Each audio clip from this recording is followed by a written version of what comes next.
The last thing Ansel Kim said before he went into the tunnel was, "Give me 40 minutes. That was 93 minutes ago. His radio has been silent for 51 of them. He had not planned to go alone. The inspection team was supposed to be 3. Ansel, his structural technician Priya, and a junior engineer from the county office whose name Ansel had already forgotten by the time they met at the tunnel entrance at 7 a.m., the Liberty Tunnel. To parallel bores, 1 mile each, through Mount Washington, 102 years old and, by Ansel's most recent assessment, carrying a delamination failure in the upper arch of the southbound bore that no one had prioritized because the failure was slow and slow failures were easy to defer. Ansel had submitted the first report 14 months ago. Priya had called in sick. The junior engineer had arrived at 7:04. Looked at the inspection schedule, looked at the tunnel entrance,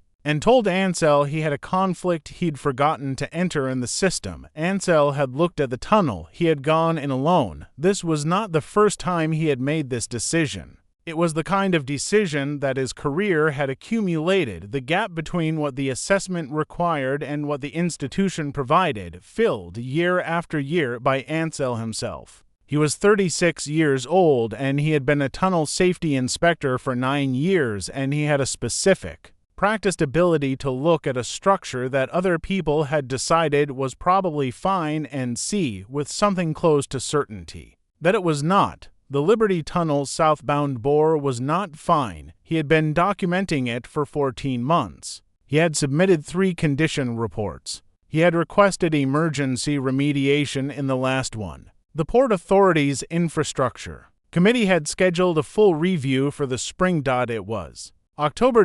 He had 1 mile of tunnel and a delamination in the upper arch that his last ultrasonic scan had shown, progressing at twice the rate of his initial model.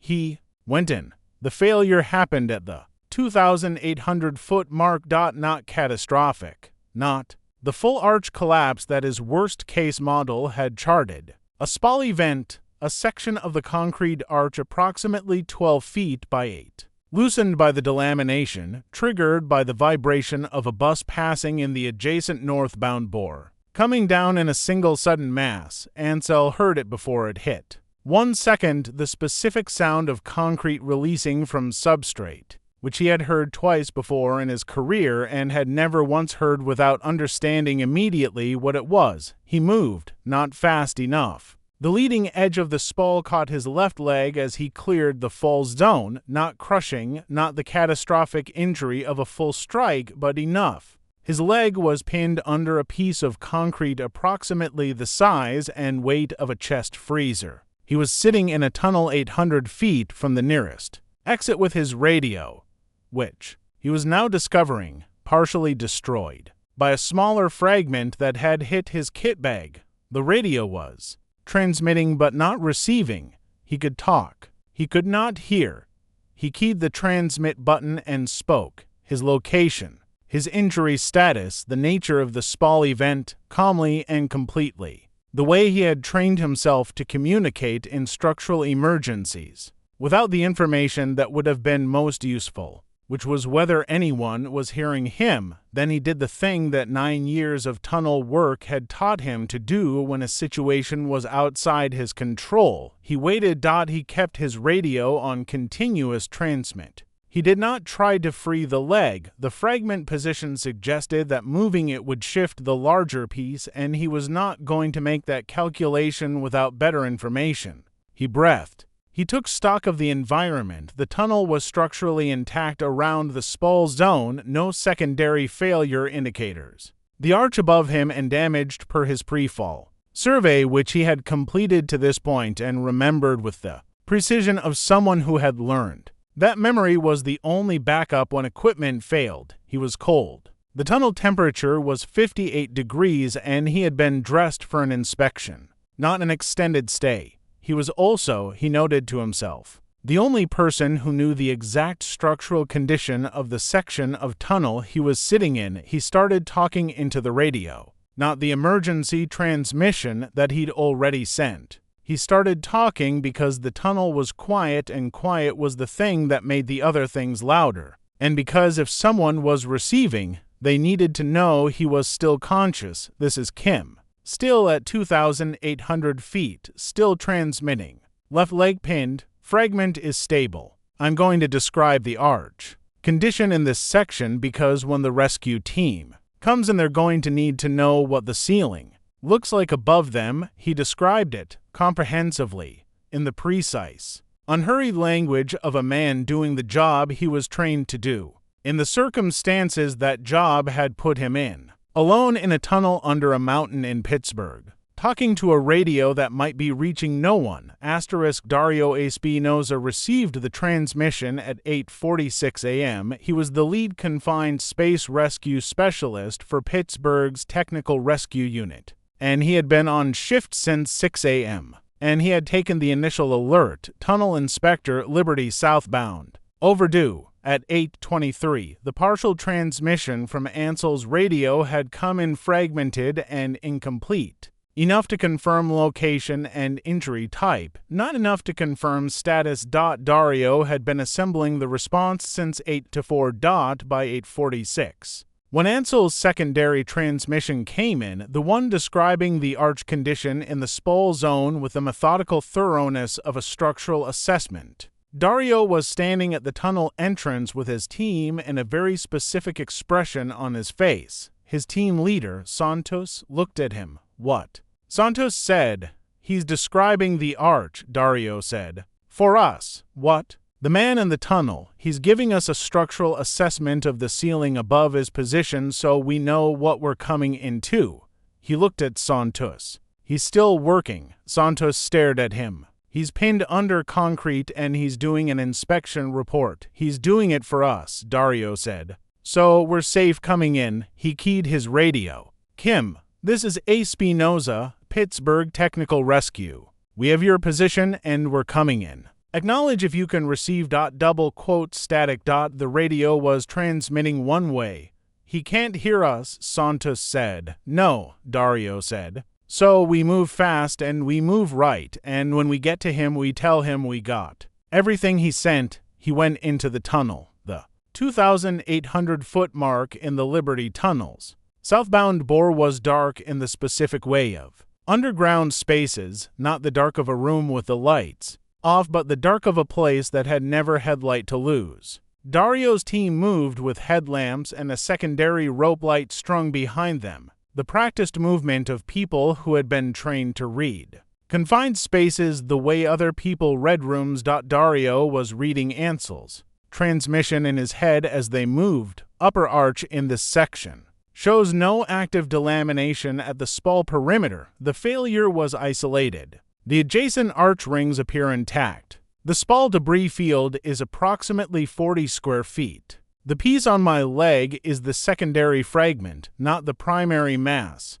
The primary mass came down approximately 8 feet north of my position. I want whoever is coming in to approach from the south and keep to the west wall. The clearance on that side is better and you'll be outside the secondary full zone. He had approached from the south. He was keeping to the west wall. The man under the concrete had guided his approach from 2,800 feet away through a one-way radio. While trapped, Dario had been doing this job for 8 years. He had worked collapsed buildings, flooded cisterns, a sewer main failure that had required for hours of navigating active sewage flow and a pipe not designed for human passage. He had never arrived at a rescue, subject to find that the subject had done half the rescue.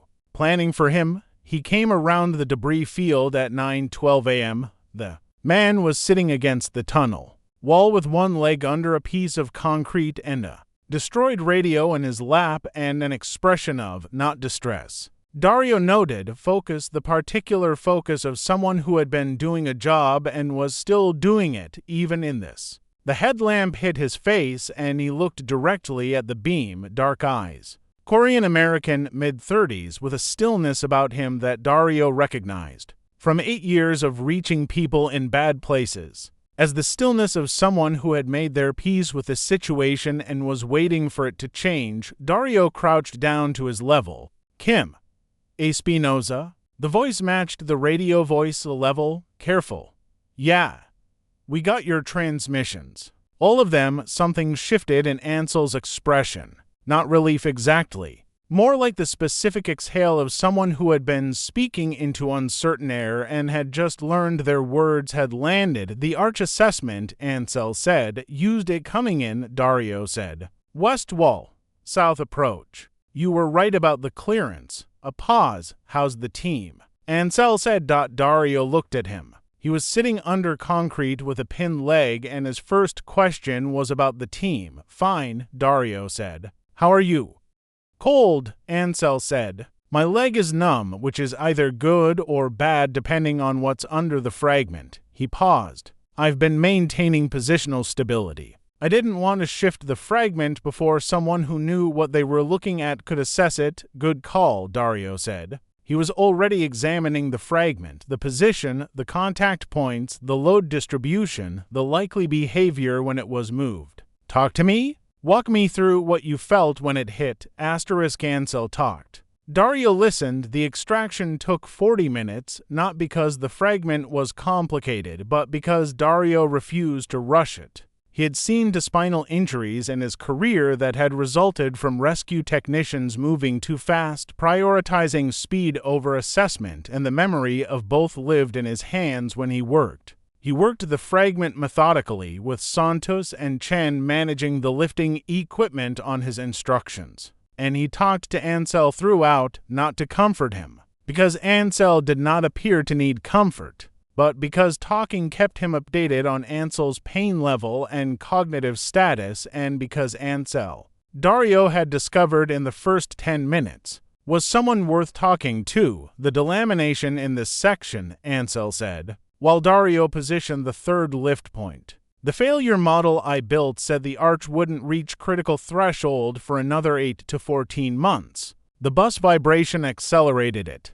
How much? The bus passes twice an hour. If the vibration cycle has been as frequent as the schedule suggests, he did something in his head. My model was off by a factor of 2. Maybe 2.5. Could you have predicted that? I could have if I'd had access to the traffic monitoring data, which I requested 14 months ago. He said this without heat. Pure fact, reported as fact. The Port Authority's data systems are how he stopped. I'm complaining about bureaucracy while you're trying to get concrete off my leg. I've heard worse things during extractions, Dario said. Keep going.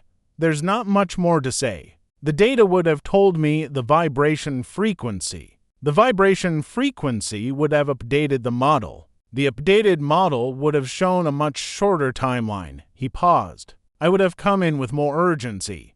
You came in alone. I know. Why? A pause, the sound of the lift equipment engaging. Dario watched the fragment shift millimeters, controlled exactly the behavior the load distribution suggested because the inspection was due, Ansel said. Because I've been submitting reports for 14 months and the review is scheduled for spring and I needed current data to argue for moving the timeline forward. He paused. And because Priya was sick and the junior engineer had a conflict and I thought. He stopped again. You thought 40 minutes, Dario said. Double quotes, yes. How often do you do that? Go in when the conditions aren't what they should be. A long pause, often enough, Ansel said that I have a protocol for it. I always leave a written note at the entrance with my expected return time and emergency contact. I always carry a redundant radio. He paused. The redundant radio was in the kit bag that took the fragment hit. Dario looked at him. So the protocol has a gap. The protocol has a gap, Ansel said. You're going to fix it. Yes, no hesitation. When I get out of here. When, Dario noted. Not if. The fragment came free at 9:54 a.m. Dario's hands were on Ansel's leg immediately. Circulation assessment, sensation testing, structural palpation. Santos was already on the radio with the medical team waiting at the entrance. What's the verdict? Ansel said. Not my call, Dario said. But moving your toes would be encouraging. Ansel moved his toes. Encouraging. Dario said. They brought him out on a carry stretcher, not because he couldn't walk, which was uncertain, but because Dario made the call that they were not going to find out at the 2,800-foot mark in the dark. Ansel did not argue. He lay on the stretcher with the particular patience of someone who understood the reasoning and was choosing to trust it. He looked at the tunnel ceiling as they carried him out. Dario, walking beside him, watched him do it, still inspecting. Dario said, "Habit." Ansel's eyes moved along the arch rings above them. "The section between here and the entrance looks clean. The spall's own was isolated, like I thought. Is that reassuring?" "Yes." A pause. "It means the tunnel is usable once the debris is cleared and the arch is repaired. People can come back through." He looked at the ceiling. 102 years old. "It's a good tunnel. You're defending the tunnel that just dropped concrete on you. The tunnel didn't do anything wrong. The delamination was a maintenance failure. Entirely preventable." He said it simply, without bitterness. "I'm going to write a very detailed report about what prevented it." Dario looked at him. The headlamp made his face sharp in the dark eyes still clear, still doing their job, still taking in information even horizontal on a stretcher. He was pale with cold and probably with pain he wasn't quantifying aloud. And he was still thinking about the arch rings. "You love this tunnel," Dario said. Ansel was quiet for a moment. "I love what it does," he said. 40,000 vehicles a day. People going to work, going home, going to the hospital, going to the airport. It connects two parts of the city that would be much harder to connect without it. He paused. When something like this sits under a mountain and just works year after year, it's because someone designed it right and someone maintained it right.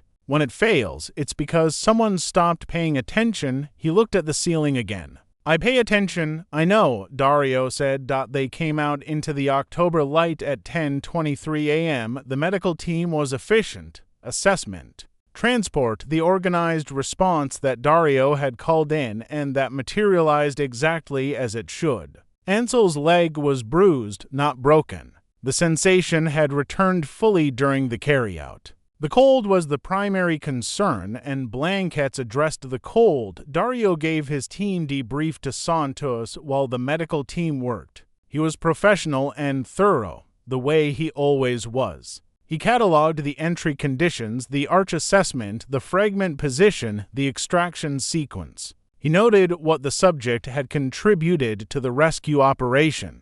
He used the word subject in the debrief and then, after, thought about how much that word did not cover what he was describing. Ansel was on the ambulance steps, blanket around his shoulders, talking to a Port Authority emergency manager who had arrived at some point during the extraction and was now receiving, from the look of it, a very thorough account of the inspection findings up to the point of the failure event. The emergency manager's expression suggested he had not been prepared for this level of detail from a man who had been under concrete for 2 hours. Dario watched this for a moment. Then he walked over. The emergency manager looked at him. The look of someone who understood that the rescue specialist had a reason for approaching and was willing to wait to find out what it was. "I need 2 minutes with Kim," Dario said. "When you're done." The emergency manager looked at Ansel. Ansel looked at Dario. "Now is fine," Ansel said.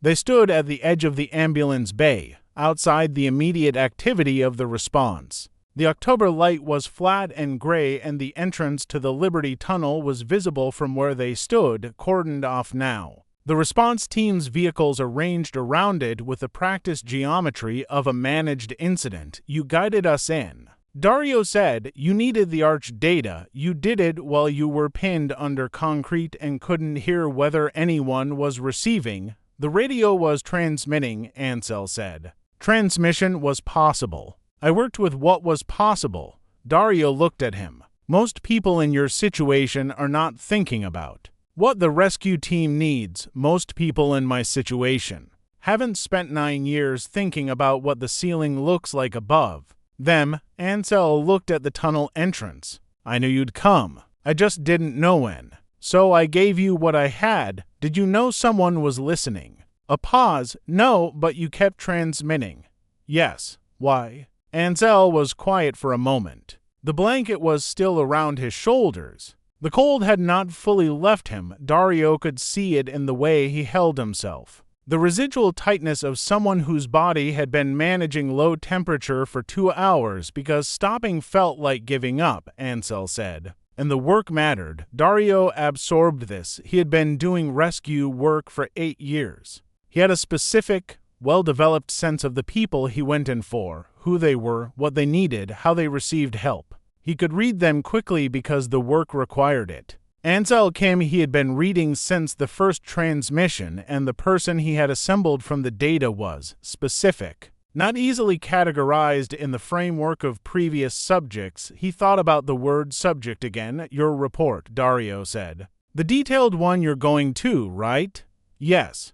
Will anyone read it? People will read it now, Ansel said simply. This morning changed the context. Does that bother you? That it took this? A long pause? Something moved in Ansel's expression, not quite bitterness, not quite resignation. More like the expression of someone who had lived with a specific injustice long enough to have found a relationship with it. It would have been better if they'd read it 14 months ago, he said. But I'd rather they read it now than not at all. He looked at Dario. You came in the moment you had my position. That's the job, I know. But you used what I gave you. The west wall, the south approach. You didn't ignore the arch assessment just because it came from the person who needed rescuing. A pause. Not everyone would have. Dario held his gaze. It was accurate.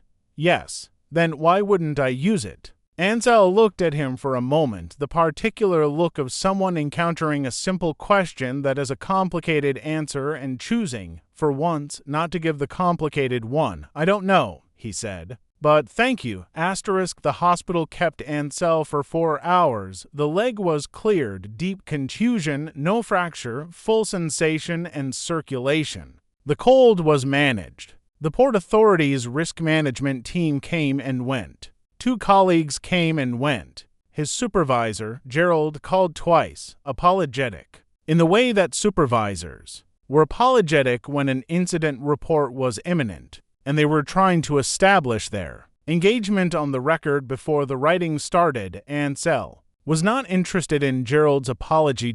He was thinking about something Dario had said. You guided us in. He had been thinking about it since the tunnel. Not because it was extraordinary. It was simply what the situation had required. But Dario had said it with a specific quality, a quality that Ansel was having difficulty categorizing, which was unusual because Ansel was good at categorizing things. He picked up his phone. He had Dario's radio number, the contact they'd exchanged in the standard post-incident protocol. He had not been given a personal number. This was also standard. He thought about what he wanted to say. He typed, "This is Kim. They cleared the leg. Thank you for the west wall approach." He looked at this for a moment. Then he added, "And for using the arch assessment." He sent it. The reply came 40 minutes later. While Ansel was completing his initial incident report from the hospital bed with the focused efficiency of a man who processed things by documenting them, glad the leg is clear.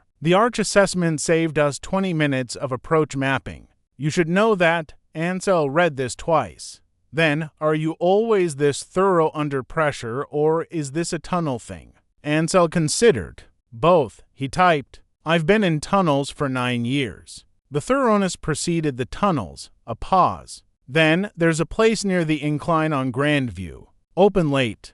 Good view of the city. I go there after difficult calls sometimes. Tonight qualifies. Ansel looked at this. Tonight qualifies was doing a significant amount of work in that sentence. He read the work it was doing carefully, the way he read a structural assessment, not looking for what it said on the surface, but for what the geometry implied. I'm being discharged at 6. He typed Grandview Diner.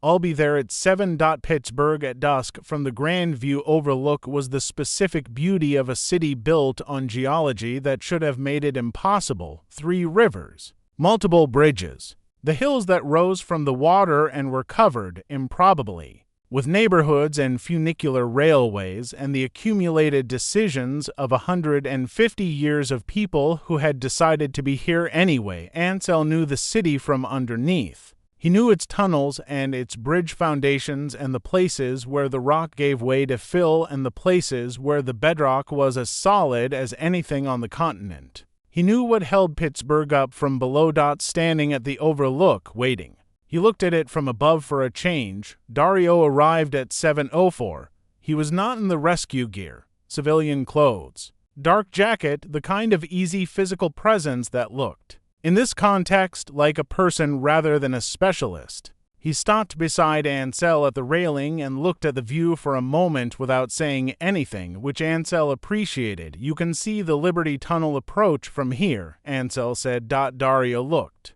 I can see the hill, not the tunnel. The tunnel is in the hill, Ansel pointed. The north portal is approximately there. The south portal is on the other side. He paused. I've looked at this view for 9 years and never stopped seeing the infrastructure. Is that a problem? My last girlfriend said it was. Dario looked at him sidelong. Something in his expression, careful and a little amused. What did she say? She said I spent more time thinking about what was under the city than what was in it, Ansel considered. She wasn't wrong. She was also not willing to find it interesting, which I think was the actual problem. Do you find it interesting? What's under the city? I find it. He paused, looking for the right word. Not the technical word. Essential. It's what everything else is built on. Nobody thinks about it until it fails. Dario was quiet. That's rescue work, he said. Nobody thinks about it until they need it. Yes, Ansel looked at him. Is that frustrating? Sometimes. He turned to face the view. I used to want more credit for the prevention side of it, the training, the protocols, the prep. That means we can go in fast when it matters. Nobody sees that part. I know the feeling. 14 months of reports. Yes, they were quiet together for a moment. Pittsburgh below them, lit and moving, the rivers reflecting the last of the dusk light. Why confined space? Ansel asked. Of all the rescue specializations, Dario was quiet for a moment. My uncle was a steel worker. When I was 14, there was an accident at the mill, a vessel he was working in. They got him out. An hour and a half. He looked at the city. I was at the hospital when they brought him in. I watched the rescue team walk past and I thought, that's the job. The one that goes in when everyone else is coming out. Is he okay? Your uncle. He retired last year. He dances at every family party. Dario smiled, brief, genuine. Terrible dancer. Very enthusiastic. Ansel looked at him.